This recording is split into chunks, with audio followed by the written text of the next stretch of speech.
Russia just attacked a NATO country, and this time it wasn't just some lowly drones going off course. Let's get rolling. Welcome to the Krakow Reports. 5th of August, 2026. Russian missiles strike Poland. Holy cow, I'll tell you all about it. What are we doing today? It occurred to me, I wasn't quite ready to shoot yet, but the light is perfect. We just gotta go for it. Time is a-wasting, so let's get right to it. I'm Mr. Simon, American. My perspectives on what's happening in Poland through the examination of the media. Get right to it. Sam from Business Basics. Russia just attacked a NATO country, and this time it wasn't just some lowly drones going off course. It was a Russian KH-101, one of the most advanced cruise missiles that Russia has, which means chances of this being an accident are very, very low. Now here's the part that almost nobody saw coming. Putin was hoping that this attack would finally put Poland in its place. Maybe Poland stops helping Ukraine and starts worrying about its own defenses for once. According to the intelligence, Russia was considering a couple of provocation scenarios against Poland. One would be an accidental drone strike on critical infrastructure, something like a power plant, something that's very, very important. So he's going to lay out the scenarios. They thought some of these threats were credible, and here were some of their ideas for how Russia might carry this out, because they've done this before. Important. Another scenario would be an airstrike designed to activate Polish air defenses near the border. And then there's the most extreme scenario in this report, which would consist of literal hybrid attack in the border region. Russian troops would cross into Polish territory in this scenario. The version would go something like Russia pretending that one of its helicopters or jets goes down inside of Poland because of GPS failure. You know, just an honest mistake.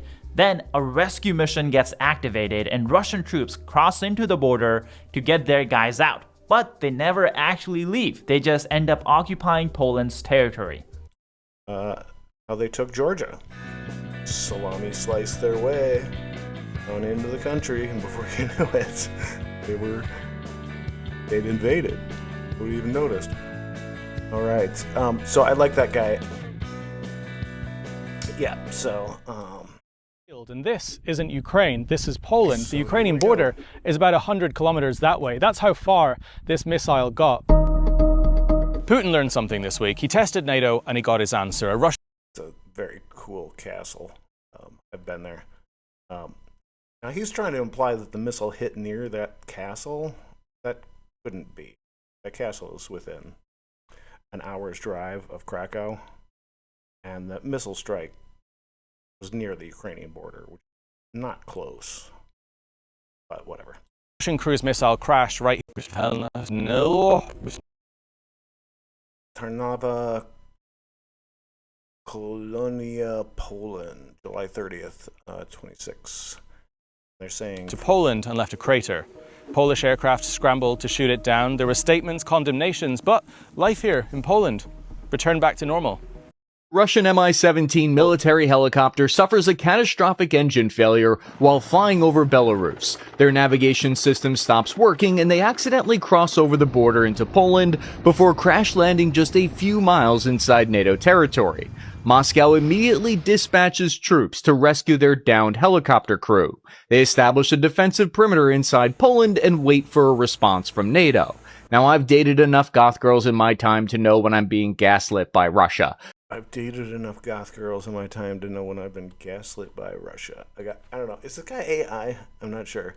So he's basically, I don't think this happened. And I'm not sure if he actually says it did happen, but he's setting this up as if it really happened. Unless I'm missing something, this is still just a fantasy. Or a possibility, but it hasn't actually been. The whole helicopter crash was a ruse. It was faked as an excuse to send a small contingent of Russian troops into Poland. Zapką bliks zakupów mistrz. Ja wiem co dzieje się w Okay, so I'm not getting paid for this. This isn't a paid advertisement embedded in my videos. Okay, I just wanted to kind of give you guys a taste of some of the inane advertising I get in my bubble here in Poland. This is kind of a, I don't know what this product is for. Leaks is the banking system, but this looks like some sort of shopping app, maybe. W każdym sklepie, gdzie kupić masło, a gdzie mleko lepiej. Tutaj przeceny, tam niskie ceny. Ja zapką blik. Here, check this out. Hysteria has broken out in the Kremlin. After Ukraine's strikes, residents of major cities took to the streets. Even supporters of the regime publicly cursed the authorities. I like this guy, but obviously heavily subtitled voiceover, AI voiceover. Some of the vocal mannerisms are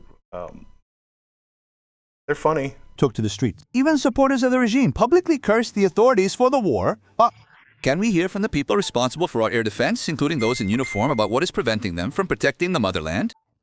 Have you all lost your minds? Immediately after Rubio's statement, Moscow plunged into chaos. Washington announced a strike on Russia. Trump has placed his bet on Kyiv. The Kremlin realized that the old rules of the game are gone. Now Ukrainians can strike at long distances deep into Russia, bringing the war to the Russian people. In the coming weeks, we will try to understand if it's possible to resume negotiations between the two sides Rubio never sounded so good. and end this war. Lavrov urgently appealed to Rubio. Moscow wanted to set conditions for Washington, but received an unexpected response. The negotiations did not go according to Putin's script at all. In Moscow and even St. Petersburg, these drone attacks are being felt. They are trying to play us, essentially, all our Western counterparts. Everyone wants to understand where the strength lies, brother, and what the strength is, brother, and what the strength is. I will tell you about this and more today, here and now. A like and subscription from you, and important information from me. Let's go. The West has never been so determined to win or so confident that they will. If anyone doesn't know how fast I've never heard that sentiment from anyone, let alone a Russian. I don't know who this guy is. hell arrives, just look at how fast peaceful life disappears. And Russian entrepreneurs obviously have rebelled. Anti-war sentiments have simply never spread this quickly through the business circles of the Russian Federation before of the... I guarantee that. Business simply does not understand what to do next. After all, judging by data from open sources, over the last week there has been a huge number of appeals from Russian businessmen. Let's find him on Facebook, I think. They считают вся Европа против нас. That guy's just about to cry. Oh well, sucks to be you. All right. Once again, I don't know much about this guy, but he seems pretty cool. He's got some funny one-liners. However, we both know that a Russian only tells the truth if they are dead or not opening their mouth. That is why another Wildberries warehouse was attacked today. Just when I thought I would record a clip in the morning saying no more Wildberries warehouses are burning. And here in the Vladimir so more region, Wildberries. Wildberries warehouse is burning again. We know this, but Greetings, friends. We have good news. Yesterday, drones attacked a Wildberries warehouse in Novosemkino, Samara region in so-called Russia. So it has been destroyed, and that is wonderful.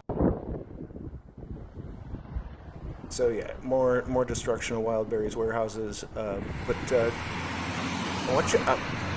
I wonder if you'll notice something. Today, some Russians felt a flicker of hope because they woke up in the morning and didn't see the now customary news about strikes on Wildberries warehouses. Well, dear friends, it's a good morning today. All warehouses are safe and sound. Does this guy look familiar? Let this video address be for those who are trying to bomb the next warehouses. There is nothing left to bomb. That's it. The end. Please understand. Hello everybody, you're watching TVP World. My name is Don Arleth, and it's time for Break the Fake. Don Arleth, Break the Fake, another episode of Break the Fake. And mostly more about Wildberries. I won't subject you to more of this, but the media spokesperson for Wildberries, I don't know who she is, made this statement just the other day. Successfully fending off most attacks on its logistics hub. Я вижу в интернете рассуждения диванных экспертов на тему защиты наших объектов, противовоздушной обороны и так далее.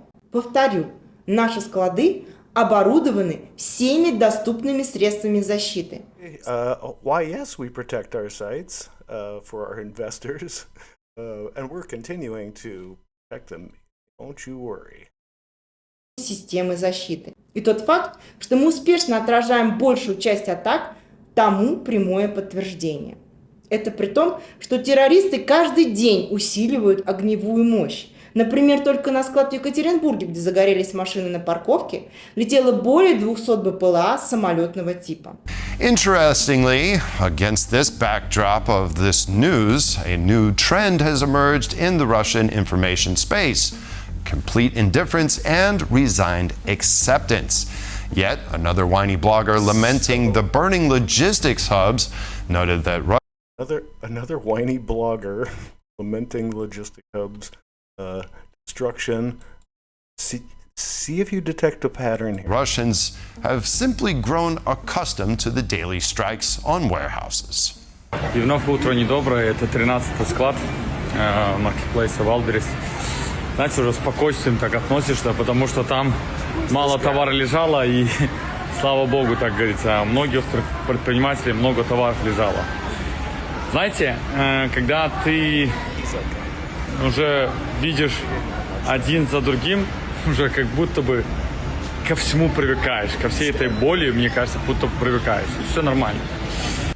This is a perfect illustration of modern Russian reality. First you rejoice at the war in 2022, then you beg Bakalchuk to do something about it. Then you're denied compensation due to force majeure, and in the end you simply get used to the fact that your property is being reduced to ashes on a regular basis. Anyway, so yeah, that guy, we've seen him 3 times before. Well, twice in just this video. And do you remember, does anybody remember Krakow report? I think it's number 3. Who is this guy? Is he some sort of professional TikToker for Wildberries?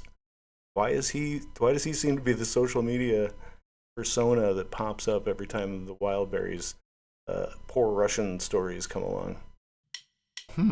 I wonder why. Болезненно, да, у меня вот чуть не слезы наворачиваются, но, как говорят, мужчины не плачут. All right, well, that's going to wrap it up for today. I will let you guys get back to Sunday activities. Again, I'm Mr. Simon. Join us next time. I think I'll do another Sunday special. It's on Sunday. Super Sunday update. Check you on the flip side. All right. Take care.